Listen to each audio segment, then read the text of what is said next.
The house stood at the edge of a quiet neighborhood, its walls painted in a faded cream color that held the warmth of years gone by.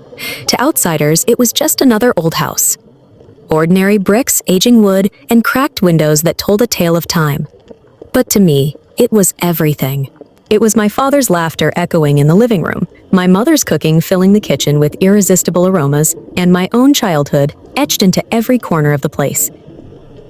The walls still carried faint pencil marks of my height, drawn by my mother every year on my birthday.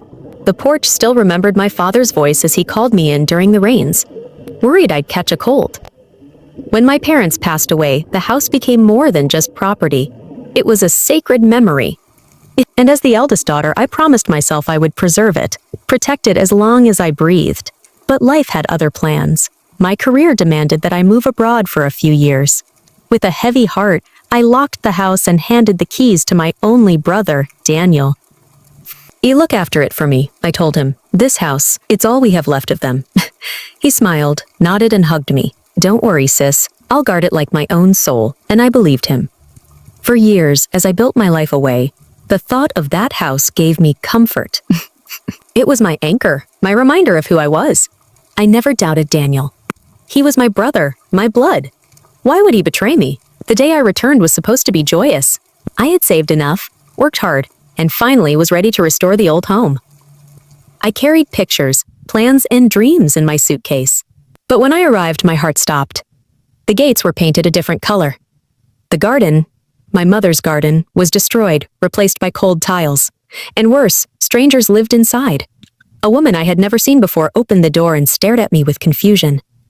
"Yes? Can I help you?" she asked. "This is my house?" I stammered. "Who are you? Why are you here?"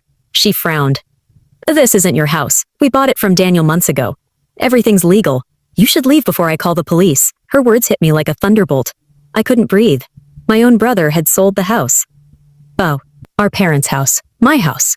I rushed to Daniel's apartment, trembling with rage and disbelief. When he opened the door, he looked different. Richer, careless, his smile twisted with arrogance.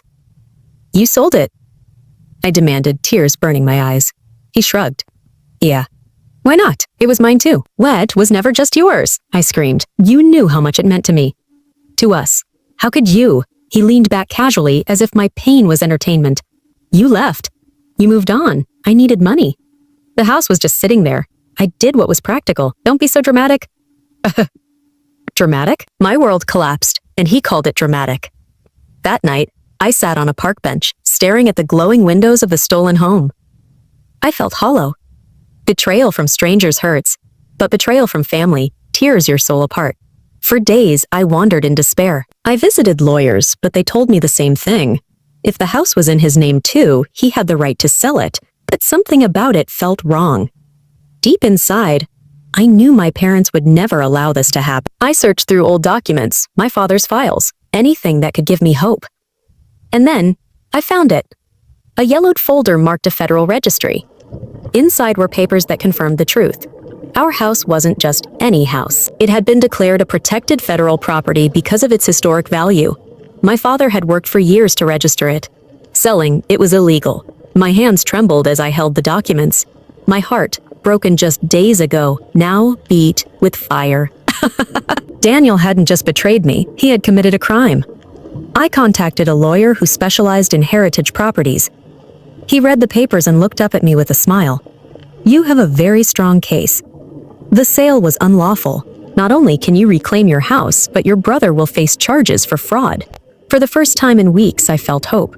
But I didn't rush. Revenge wasn't about shouting in Daniel's face. It wasn't about punching him or cursing him. No, revenge had to be sweet, silent, and absolute. So I gathered evidence quietly. I watched as Daniel spent his ill-gotten money recklessly. New cars, parties, expensive vacations. He thought he had won. He thought I was broken. But little did he know, the game had just begun. The court day arrived. Daniel walked in with his smug smile, probably thinking this was just another petty family drama. But as the judge read the documents aloud, his face turned pale. "This property is federally protected. The sale was illegal. The court orders the immediate reversal of ownership. Furthermore, Daniel, you're charged with fraud and the illegal sale of government-protected property. His mouth opened, but no words came out. For the first time, I saw fear in his eyes. The new owners were compensated by the government, but the house was restored to me. Daniel, however, faced a heavy fine and the possibility of prison. His reputation shattered. His friends disappeared. The world he built on betrayal crumbled overnight. As he walked past me in handcuffs, he whispered, "You set me up." I looked at him calmly. No, Daniel, you set yourself up when you sold our parents' love for money." When I returned to the house, I stood in the empty living room. The walls were scarred, but they were mine again. I touched the old pencil marks on the wall, and tears streamed down my face. Mom, Dad," I whispered, "I kept my promise. The house is safe. Justice was mine, but the price was heavy. I had my home back, yet my family was broken beyond repair. Revenge was sweet, but bittersweet too. Because in the end, the house still stood. But the brother I once loved was gone forever.